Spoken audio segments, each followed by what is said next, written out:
that's pretty much going to wrap up our first day in getting the Fury ready for the engine swap. We dropped the driveline, we dropped the exhaust, pulled the radiator, pulled most of the AC system, pulled the dashboard out, dropped the steering column, unhooked the starter, removed the starter. For a lot of you guys who aren't familiar, the C body does not have a traditional K frame like an A, B, or E body. That means that the whole front subframe can actually disconnect and be removed from the rest of the body. We're not going to do that, but we are going to take the inner fenders out so that we can put the trim on and maybe have a little bit more access so that we can clean up the firewall. We do have a little bit of extra paint thanks to Dave Chamberlain over at All Classics Restorations, who did do all the paint and body work on Marsha. And if we do get a little bit froggy and have a little bit more time, we could go crazy, mask everything off, and shoot the firewall the same B3 ice blue.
Alright, it's day 2 in our engine swap. We had about 3 days of some heavy duty rain here in Middle Tennessee.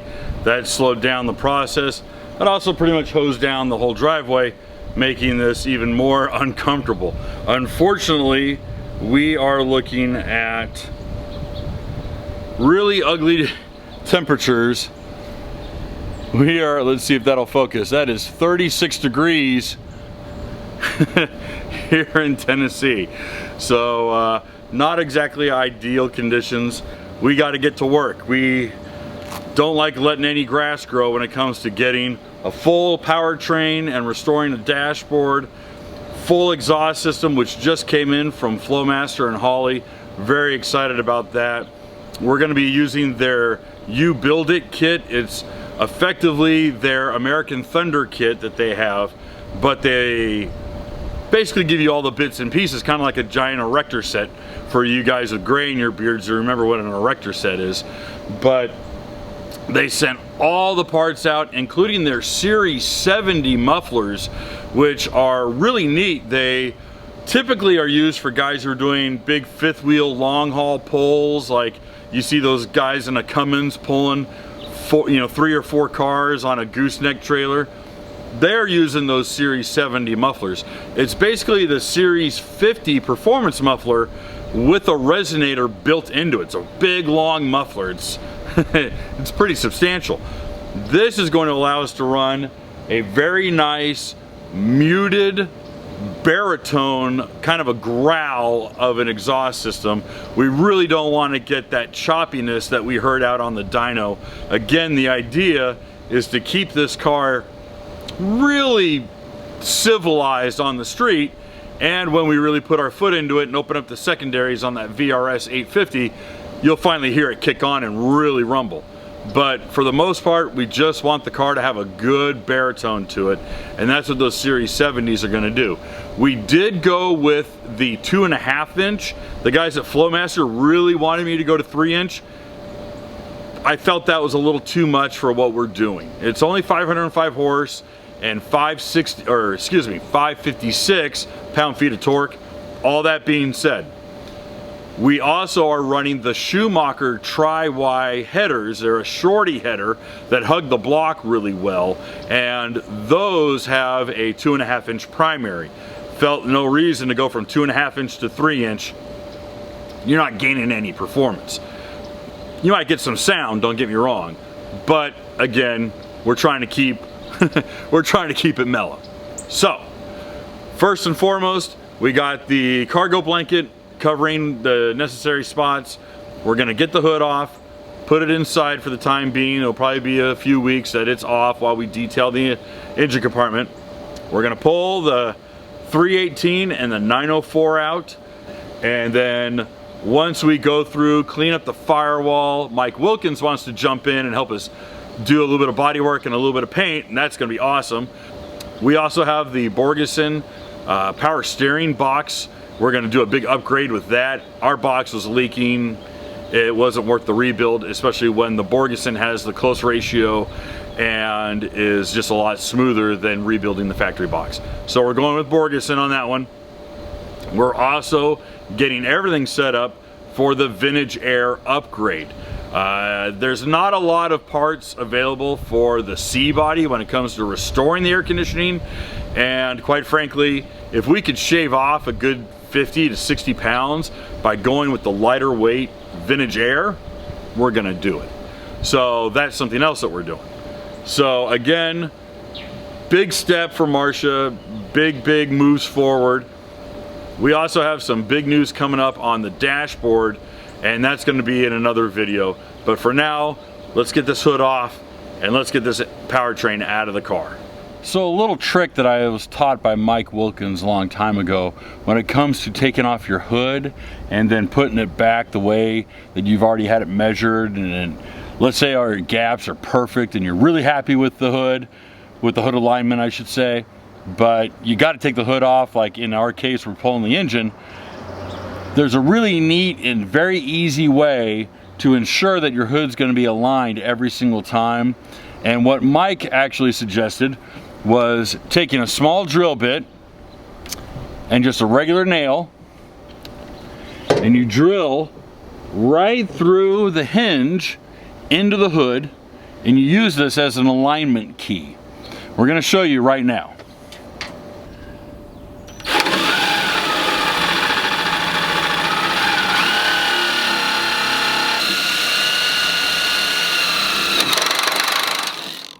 Okay,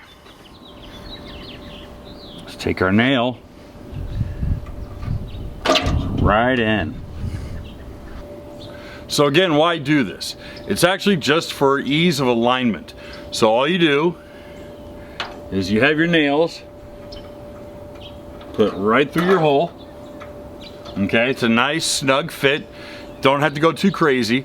And what that tells me is that my hood is aligned where I want it to be. So when we take our hood off and we pull our engine out and it comes time to put the hood back on, all we do is that we simply bolt it on, leave it a little bit loose just so we can move it around. And when we can put our nails in on both sides, we know that we're aligned with our hood hinges, and we can snug everything down real tight, and we'll be back and be realigned the way it was before we took the hood off. So that's just something that I picked up over the years, and hopefully it can help out a couple of you guys.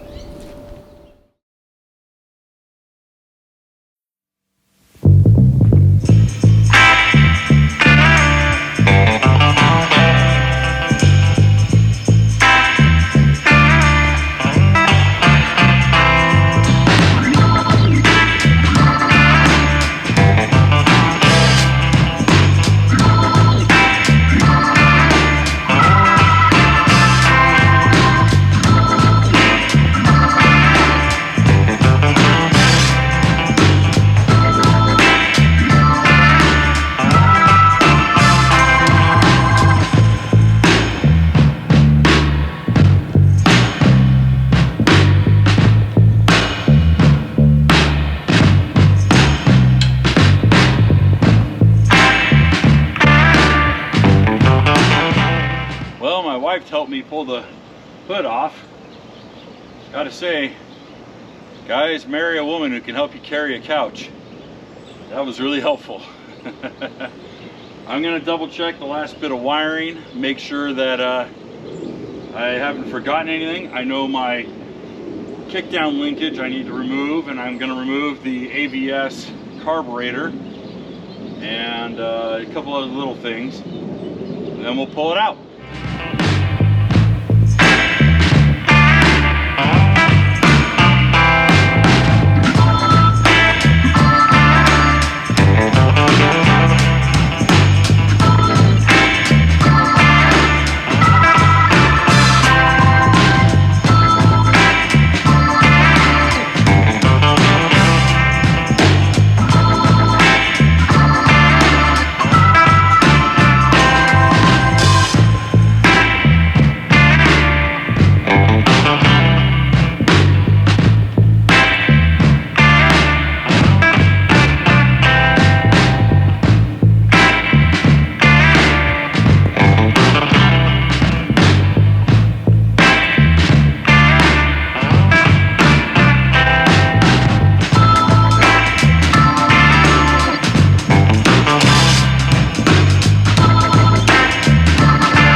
Okay.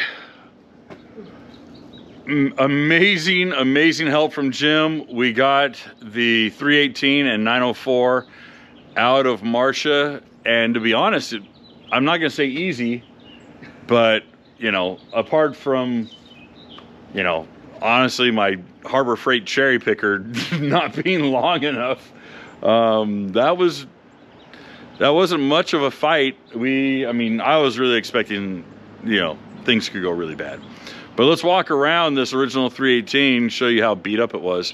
Hell, look at that washer spinning. Those bolts ain't real tight. Well, maybe it has been out. Okay. I just have my suspicions that this motor's been out. Oh yeah, here is the driver's side motor mount. We showed you before that we knew that motor mount was donezo. I think when the big block goes in, the transmission goes in from underneath. We'll Yeah, I don't want to do both at the same time. 727 is bigger. Yeah. And there's not a lot of room. So yeah. Yeah, we don't need to fight it. You know, just nestle the engine nicely, and then we'll put the other up to it.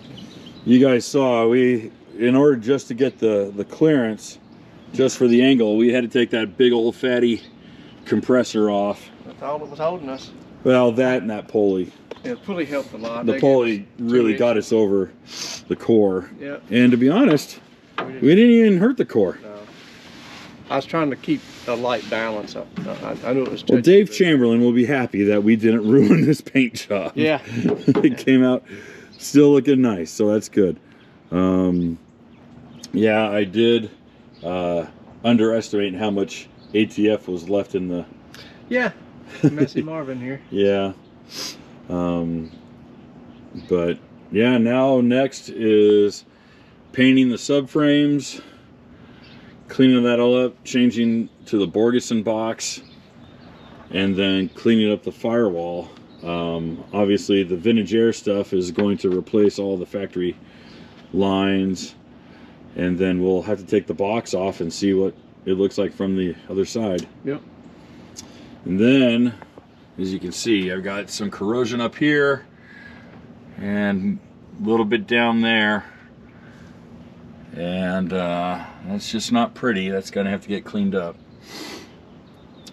We did have the inner fenders, we had them powder coated, and they're filthy right now, but they really did come out very nice, so that's good.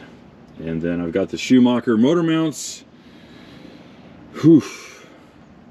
Once the sun comes out, I'll pressure wash the heck out of all this, degrease it all, pressure wash it, let it dry. I think my wife will really enjoy seeing the hood in the downstairs den for the next month.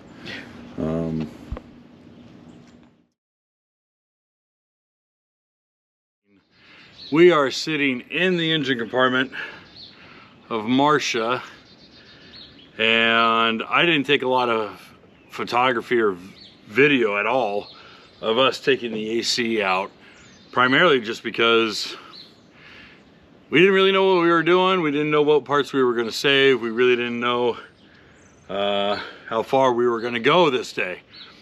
But Jim and I were able to get the entirety of the AC out, and we cleared off the rest of the firewall. And this is all in preparation for putting in a vintage air system. Now, vintage air does not make a true one-to-one replacement for the C-body air conditioning. In fact, nobody does. And because we didn't want to use the big, heavy vacuum system, primarily because our engine doesn't produce a lot of vacuum, we thought, you know what, we're going to reach out to our friends at Vintage Air. We've been working with them for years, and we wanted to help them create a product that would work for the few, and most of them did come with air conditioning, but the few non-AC, factory non-AC C-bodies. Now, what that means effectively is we're going to have to cut all of this out. We have a lot of corrosion here. We have a lot of just plain old regular rust and corrosion that happened over the years. And what we're going to end up doing is we're going to follow this seam line. We're going to come down here, take it all the way to this pinch weld, and go vertical right here. And we've got a nice plate that we're going to trim, and we're going to just butt weld it together. We're going to smooth it all out, both inside and out, and we're going to take seam sealer just the way the factory did, which of course was not very pretty, and we're going to seam seal this line just to make it look like it was factory. And then we've got Mike Wilkins, our old tech editor, who doesn't seem to want to retire. We're gonna get Mike in here, and we're gonna, after we scuff up everything, we're gonna paint this all the original B3 blue. I am making him do something he doesn't want to do, and that is I'm gonna paint all of this in a undercoating, a black undercoating. I don't want, I'm really not looking for factory correct. Obviously we're putting vintage air in, but I do want to get a little bit of black in there. First, to break it up. Second of all, it looks better. Third of all, I hate to say it, but it allows for a sloppy installation. You don't worry about scratching the paint so much when it's just undercoating. So that might piss off a little bit of a few of you guys.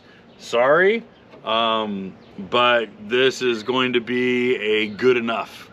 And a lot of Marsha is good enough. A lot of Marsha is, hey, listen, these are still available. These cars are still pretty affordable.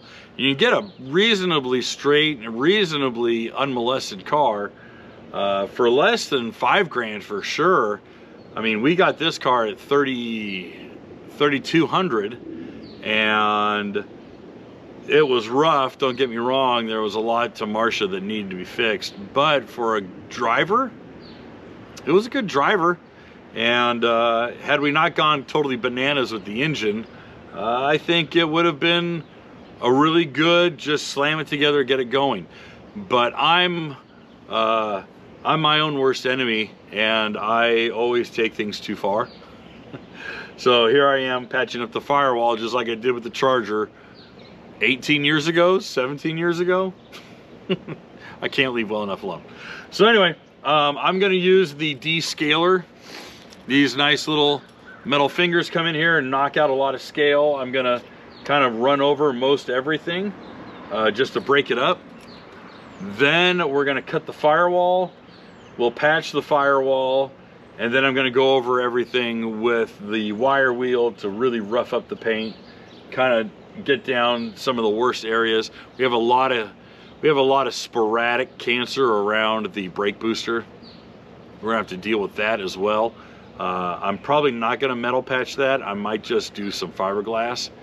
So we'll see as we go on. But again, I had not planned on recording this, but I felt that it probably would be important just for a few of you guys who are following along with the Marsha build. So we're gonna put on the time lapse and we're gonna get going.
We have test fit our patch. We've done quite a bit of test fitting, and it's pretty much ready to tack in. So that's what we're gonna do. It's already almost 6 o'clock in the evening, and I think I have to make dinner for tonight. So I might just end up doing a quick tack on this. I don't think I'm gonna end up really going in and doing the whole shebang just yet. It is a little tight in some spots. I might have to get the cutting wheel to nibble some off, but I think I'll be in good shape for now. So let's just tack in a couple of the spots, and then we'll see how it fits, and then we'll go from there.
All right, so it's been, frankly, several days of just sanding and primer and body filler and a little bit of glazing putty, and then more sanding and more sanding and more body filler and more sanding.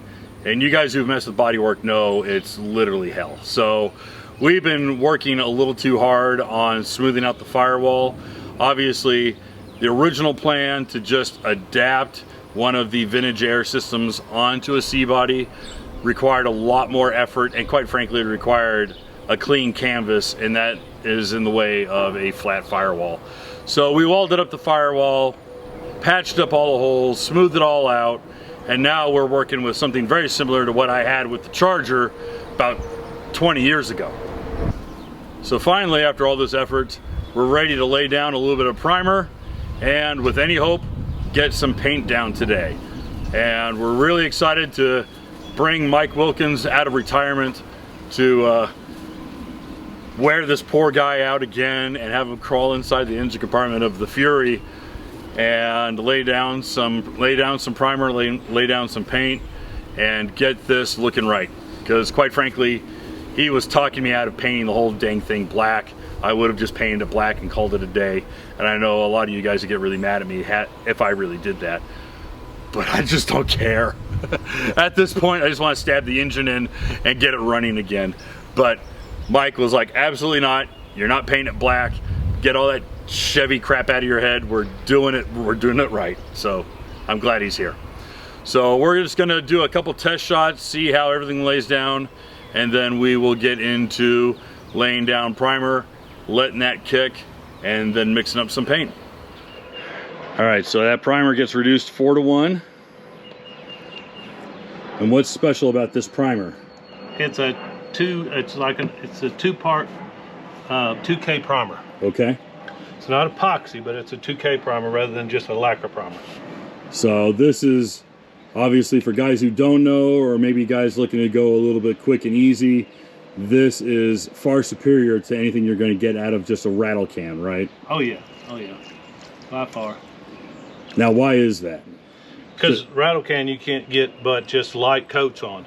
With this, you can really put down some paint, and because it sprays out of the gun, and so it'll cover better, it'll be thicker, and you'll have a better base than if you get a spray can, because the spray can has the tendency to get thin and grainy and, you know, have rough spots.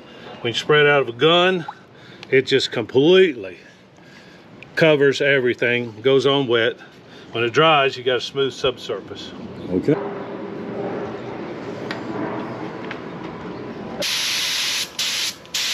Shooting some lacquer thinner through and getting the adjustment set. Yep, in the pattern.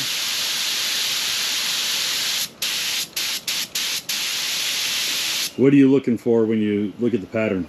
Well, you first start out with it as a stream, and then you make it as wide as it'll get, and that's as far as you go. Because if you get too far, then it doesn't cover. Okay.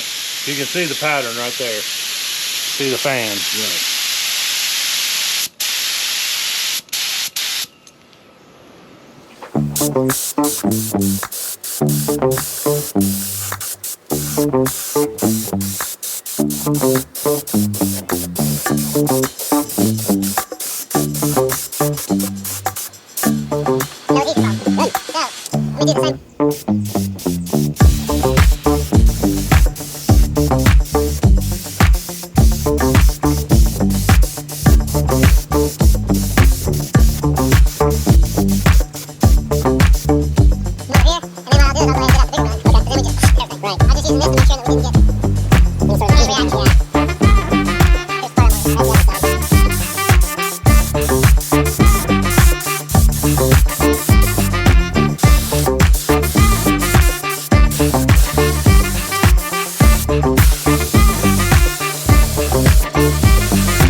I recognize that as a Harbor Freight. Yep.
All right, so here we are. It's actually a beautiful day today, and we've got clear skies and a mild breeze, and we figured before the rain comes, because it's Tennessee and it's always going to rain, you just got to give it a couple days, so we better hurry up and stab this 440 into Marsha.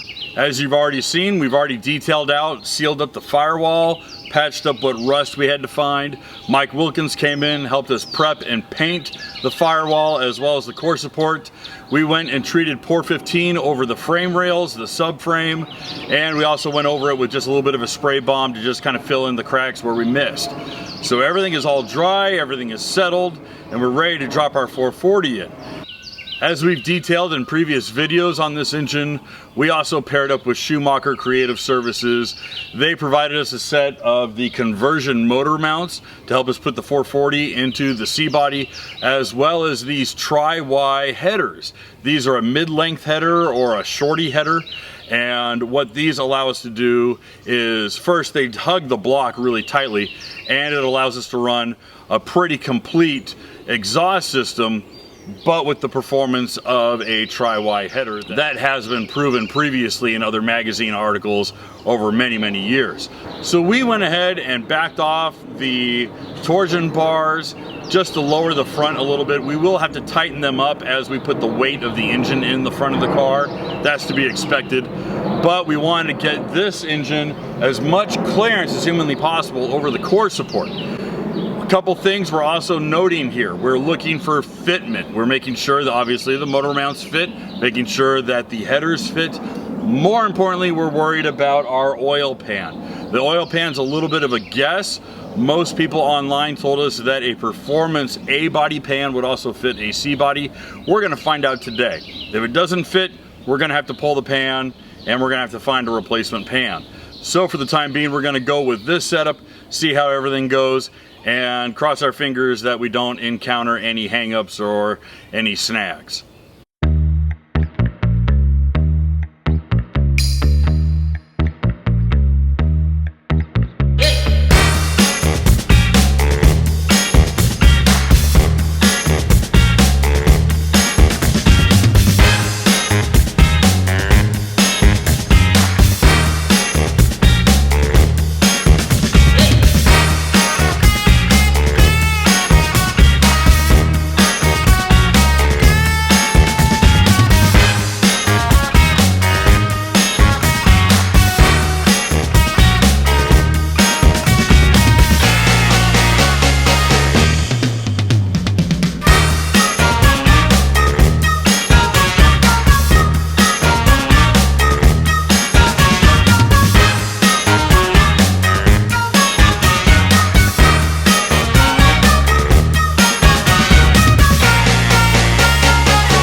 I've got the engine supported with another jack. I've got my big jack lifting up the front cross member. That means I can lower my boom and release this. Get you out of here. Woo, hot, hot, hot, hot. Too hot in the hot tub. Ooh.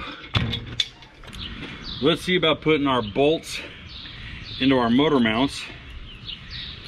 And this will get us ahead of the game quite a bit.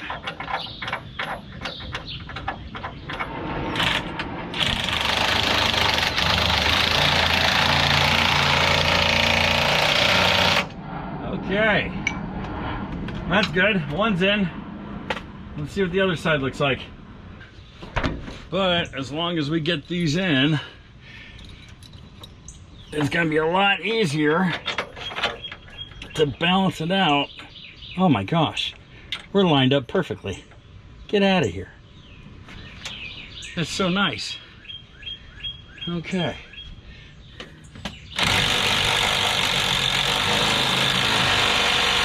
Ha! Oh my gosh, that was butter. That went in so nice. My goodness. That went in so nice, I can't believe it. Okay. Okay, a couple changes that you'll obviously notice is number one, we had to change out intake manifolds. The Performer RPM is just too stinking tall for the factory hood, so we had to go back to the Performer 440. This is the lower slung manifold. This is the one that on the dyno made just a little under 500 horse. We did about, I want to say about 490, maybe 487. But unfortunately that sacrifice is necessary just so that we can fit the carburetor and air cleaner under the flat hood. Not terribly happy about it, but it's not the end of the world. Number two was the Borgeson box. I thought for sure I was gonna have to lift up the car and wiggle that thing in. Guys, that Borgeson box slid so easily in, I started laughing. It was so easy to install. So the hard lines right now are just kind of loosely placed. We're gonna tighten everything up. I'm gonna try to align these so that they look a little bit nicer. But they do come pre-cut. They do come sized already, so you don't really need to mess with anything like that. We just have to thread them on, tighten them down, and that's gonna be that. So I'm gonna go ahead and start cinching everything down. And with any hope, we will have our power steering dialed in. I need to put the firm feel pitman arm on the bottom. I pulled it off of the box that we had installed a couple years ago over at All Classics Restoration when we did the upgrade of the firm feel upper control arms and a few other little rebuild pieces. It's their front end rebuild kit. They also gave us a really nice pitman arm. Unfortunately, that steering box that I had bought from someone else already leaked. It was already just gushing fluid out of the seals. It was no good. So I'm going to tighten these hoses up and make sure that all of our routing looks good. Okay, so that's pretty much going to wrap up this video. It's a little bit of a marathon, way longer than our normal videos, but we just got so much work done on Marsha over the last couple months. Yes, this did take a couple months to do. We had just terrible weather that just slowed a lot of things down. We started drag racing the Charger, had other projects come in. So unfortunately, Marsha being out here uncovered was frankly put on the back burner. So if you enjoyed this video or you just really enjoy our C-body build, why don't you give it a thumbs up, like the video, share it with your friends, leave a comment, you know, all the stuff that YouTube makes us have to do all the time. That really helps out our channel to grow. And if you want more awesome Mopar content, why don't you visit us over at www.moparconnection magazine, where new articles are written and published every single day, Monday through Friday, entirely subscription free to you. We'll see you there.